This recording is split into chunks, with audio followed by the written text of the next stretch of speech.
Hey YouTubers, so I've lost my head as you can see, but that's okay because we're looking at this. It has been about a week now with this jam wine. So what we're going to do is I'm just going to take my hydrometer and give it a test. There we go, pop it in. Make sure it's not sticking on the side.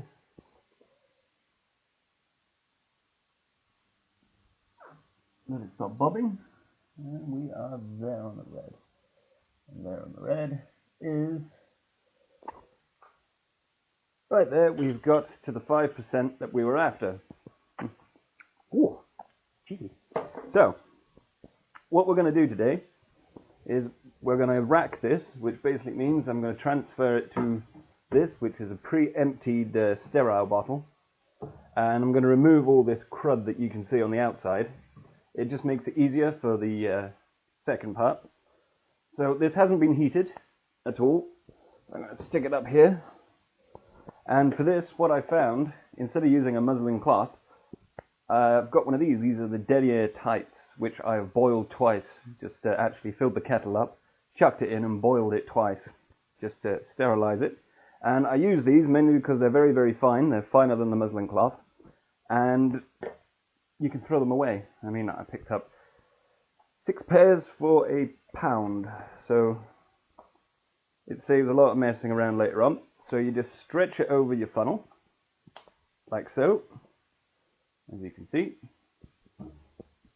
Take this out, pop it over the top, and we're just going to siphon out as much liquid as we can, not worrying too much about the yeast. I've got an old school siphon, just no automatic one. So I'm just popping it at the bottom. And if you notice, I haven't added anything to it yet, because I'm going to do it all in here. So I'm just going to prime it, stick it on. I mean, you can add the, what do we call it? You can put this directly inside it, but if there's too much rubbish, it will just clog up and you won't be able to get it out. So this has only taken about a week since I posted the video, which was the day I did it. And I haven't used the heat mat, I haven't used anything like that.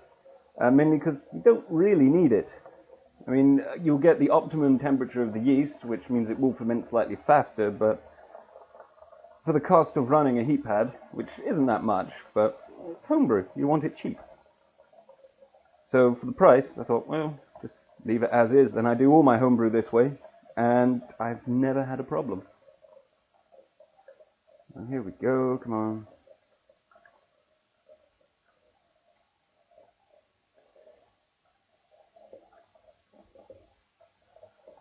It's going slowly, it's filling up with rubbish.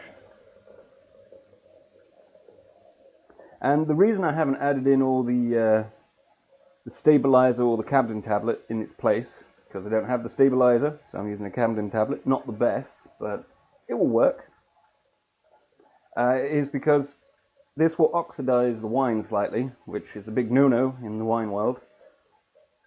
So if we leave the yeast very slightly, well, still active, it will degas itself. It will protect itself with the carbon dioxide that it produces.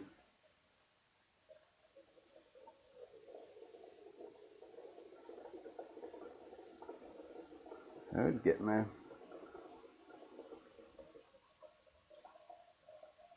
And this will free up another demijohn so I can do some wine that I've been asked to make, which I will do a video of because it's quite nice wine.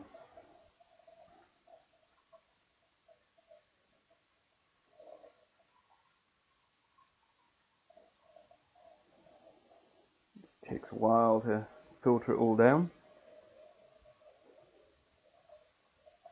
And then we'll move on to the next bit. Put you there.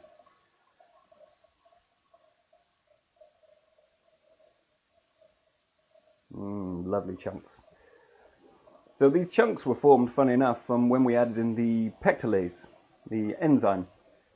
And that basically makes all the lovely chunks and bits, which is all the pectin which has been eaten and converted into the solid chunks instead of being mixed in with wine, which will turn into well, a very hazy wine. It doesn't really make much difference, but I'd rather not make heavy heavy pectin content wine. Gives you a bigger hangover.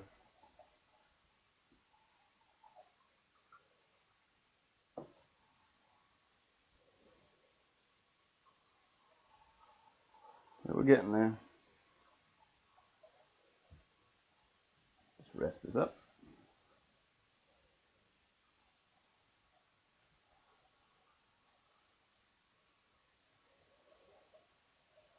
So you will notice a bit of a loss, but that's okay because it's homebrew. Unfortunately, loss is one of the things that you're going to have to get used to. When I first started, I used to try and keep as much of the alcohol as possible, and it was horrible. I ended up with bottles of wine with lots of sediment in.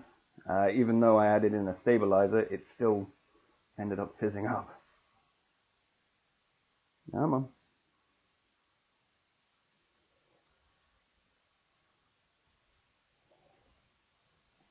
So you'll notice that I'm angling it, and that's mainly because it works on water pressure and also gravity, but the more liquid there is, the faster this will go.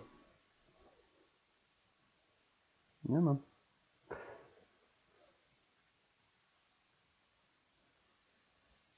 And I'm not worrying about the yeast, mainly because we're getting rid of the vast majority of it doing this.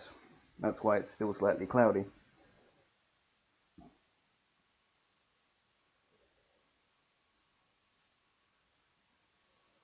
There we go. We're nearly there now.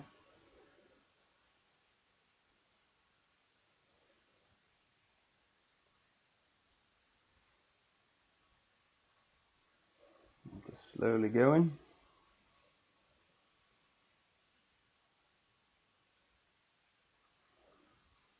So the reason why this wine is so quick, just while I have a good point, is because we're using the sweetness in it. There we go. I'm going to leave that chunk in there. There we go. Just get the rest out. The reason why it's so quick is because of the sweetness in it. And it is a bit of a cheat, because sweet wine masks the off flavors that you're going to get with a freshly made wine. That's why it's so quick to make. If you made this dry, you're going to have to age it, and that will give it time to break down all of the off flavors. So you'll have to age it for around 6 months to a year. Honestly, you can drink it after 3 months. It won't be fantastic, but 3 months for a wine, not so bad. There are a few exceptions to that, which I will get into later. There we go. We've got around, since this is just over a 5-litre container, it turns out when I measured it, relatively clear liquid here. It's still got the yeast in, but that's okay. And we've got rid of all the crud. I'll just chuck it up there. One of my other fermenters, which is empty, which is highly unusual.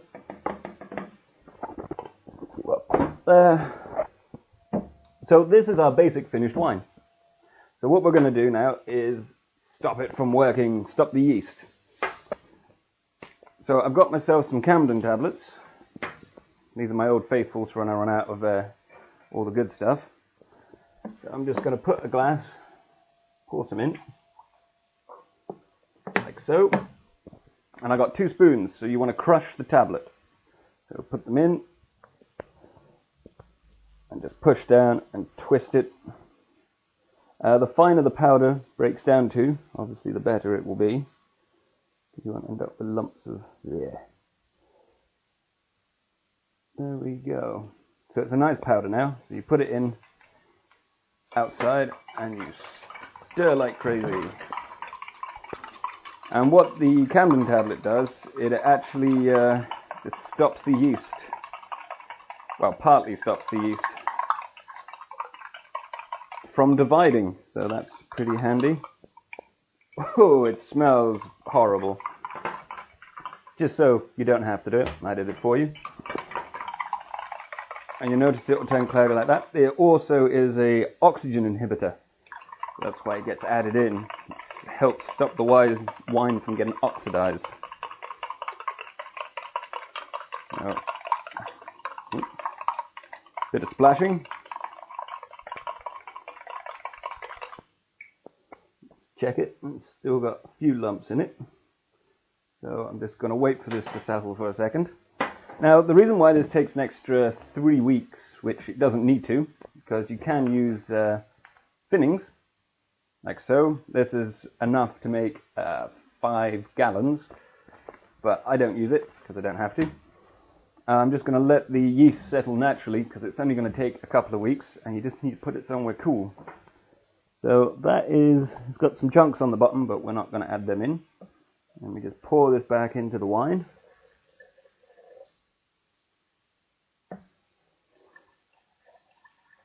Like so, and there's a tiny bit of the Camden tablet still in the bottom there, which is undissolved. I don't need that. So I need a lid. Now comes the good bit. I'm just going to shake it. You will notice it is now full of gas. So I'm also creating a layer of CO2 here and mixing in the Camden tablet.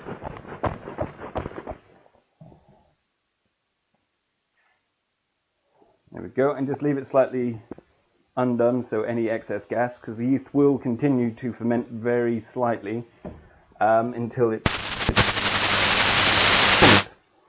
This is why the stabilizer is better, because it contains the, what is it, potassium sorbate? I'll just take it. Yes, potassium sorbate. You'll notice that stabilizer, this stuff, is used a lot in high concentrations like blackberry juice or the high juice you get. If you look on the back of it, it contains both sodium metasulfite and potassium sorbate. So if it's good enough for commercial use, it's good enough for me. So now what we need to do with this is leave it for another couple of weeks, and you'll notice that the bottom will have a crust, and this will turn lovely and clear, which we'll come back to. That will be part 3, in which I will take out a glass and have a refreshing glass of my jam wine. So if you want to cheat, use this. It will be done in a few days. I suggest, because you're using the sodium metabisulfate, leave it for at least 3 or 4 days, and that just helps get rid of that flavor, which will break down slowly. So there we have it. There is part 2. So I hope you enjoyed this quick vid, and come back for more.